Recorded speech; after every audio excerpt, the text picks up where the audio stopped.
Ерте заманда бір ерекше жанұя болған екен.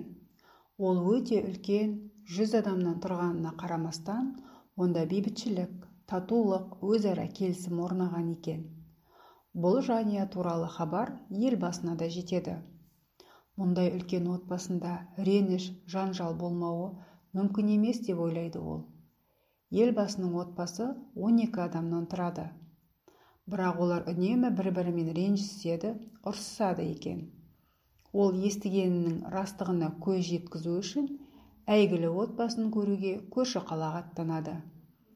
Естігенінің бәрі рас екенін түсінген ол, жанұя басшысы болып есептелетін қарт адамнан сіздерге ешқашан ренжіспей, тату тұруға не көмектеседі, себебі неде деп сұрады. Сонда қарт қағаз алады да, онда 100 сөз жазып ел басына береді. Ол тез оқып шықты да таң қалды. Қағазда 100 рет бір сөз қайталанып жазылған екен. Ол түсіністік деген сөз екен.